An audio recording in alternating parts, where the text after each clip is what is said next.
ये कोई डायलॉग नहीं है, ये मेरे जीवन का सत्य है। हाँ, इस बात को मैं अक्सर बोलता हूँ कि ना मैं झुकूंगा ना मैं टूटूंगा। बड़ी बड़ी शक्तियाँ आप सबके सामने ही हैं जो प्रयासरत हैं कि किस तरीके से चिराग पासवान को तोड़ा जाए, इसको हताश किया जाए, इसको निराश किया जाए, और बड़ी बड़ी शक्तियाँ इसके पीछे लगी हैं। मेरे पिता आदरणीय रामविलास पासवान जी के निधन के बाद से पिछले 1.5 साल में एक के बाद एक ऐसी बड़ी घटनाएं हुई, करवाई गई साजिशें, जिसका लक्ष्य एकमात्र था कि किस तरीके से चिराग पासवान को समाप्त किया जाए। मेरे परिवार को तोड़ा गया। मेरे पिताजी के निधन के बाद मुझे मेरी ही पार्टी से निकाल दिया गया, मेरे ही घर से मुझे निकाल दिया गया।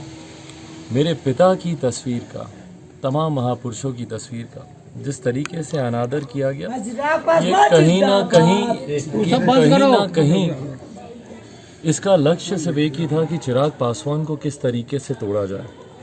मेरा कसूर क्या है, मैं बस ये जानना चाहता हूँ, एकमात्र इतना ना कि मैं बिहार फर्स्ट, बिहारी फर्स्ट के माध्यम से बिहार में विकास की बात करता हूँ।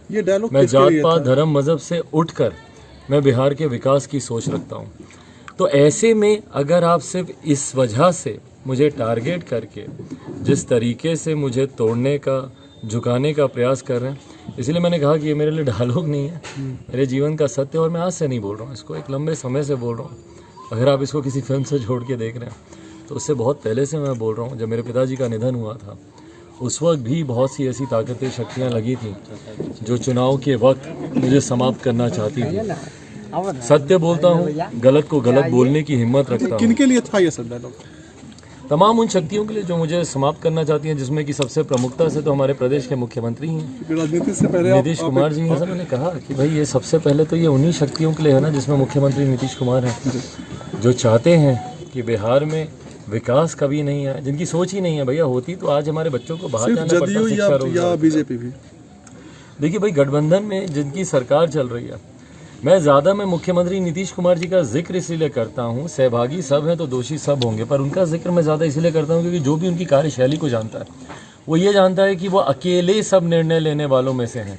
भाई उनकी पार्टी के नेताओं को नहीं पता होता, तो मंत्रियों को नहीं पता होता, तो बाकी सब तो बहुत दूर के लोग हैं, तो वो अकेले निर्णय लेने वालों में से हैं। और जो मुखिया होता है, जो नीति निर्धारक होता है, जिम्मेदारी जवाबदेही भी उन्हीं की ही बनती है। तो क्या आप अपने इतना है कि जिस तरीके से मेरे पिता की तस्वीरों का अनादर किया गया, भारत के संविधान रचयिता डॉक्टर बाबा साहेब भीमराव अंबेडकर की मूर्तियों का, महापुरुषों का, कर्पूरी ठाकुर जी हों, जयप्रकाश जी हों, लोहिया जी हों, तमाम इन महापुरुषों की तस्वीरों का जिस तरीके से अनादर किया गया। और भैया मैं स्वाभाविक एक पुत्र हूँ, मेरे पिता का अभी निधन हुआ है, मैं तो दोपहर में ही घर खाली करके चला गया था। उसके बाद जिस तरीके से उनकी तस्वीरों को फेंका गया, पांव तले उनको रौंदा गया, लगाया गया कि भगवान की तस्वीर माइलेज लेने के लिए आपने किया।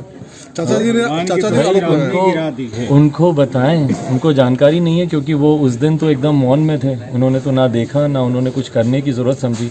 जब तमाम इनका अनादर हो रहा था, ये बात उनको जानकारी में होनी चाहिए कि मैं महज 2 घंटे के भीतर अपने परिवार को लेकर, क्योंकि जिस तरीके से फोर्स घर के अंदर घुस रही थी, भाई मेरी माँ है, मेरी नानी है जो बोल चल नहीं सकती, उनको लेकर मैं निकला था वहाँ से।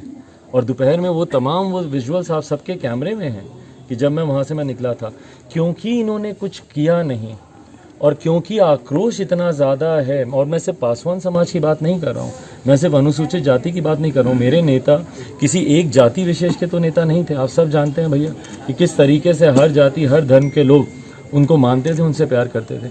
जिस तरीके से उन लोगों का आक्रोश जागा इन तमाम दृश्यों को देखकर, तो यकीनन अब वो अपनी बातों को बहलाने फुसलाने के लिए तमाम तरीके की बातें कहेंगे। इस आरोप को कैसे जांच करवा लीजिए कि भैया मैं कितने बजे निकल गया था और ये सारे काम कितने बजे। इस आरोप को कैसे, चाचा ने साफ तौर पे कहा कि आपने राजनीतिक फायदे के लिए अपने पिता का जो है तस्वीर को सड़कों पर फेंका है। भाई कितना कोई आदमी झूठ बोल सकता है? जो अपने भगवान का नहीं हुआ वो मेरा पक्ष क्या लेंगे भाई? जब उनके भगवान की तस्वीरों को कम से कम खुद ही आ जाते तो उनको पता चलता। आपने कहा था कि उनका ब्लड और आपका ब्लड अलग अलग है, ऐसी सरासर झूठ, सरासर झूठ, भतीजा मानने से इनकार कर रहे हैं आप। सरासर झूठ। उन्होंने कहा है कि माँ के सामने, भाई के सामने। भाई जो अपने भाई के नहीं हुए, जिनको भगवान बोलते हैं, तो वो किसी और के क्या होंगे? मेरे क्या होंगे भाई? जो अपने समाज के नहीं हुए, जिस लोकसभा का प्रतिनिधित्व करते हैं, जब वो इस क्षेत्र के नहीं हुए, अपने भाई अपने भगवान के नहीं हुए, तो मेरे क्या होंगे?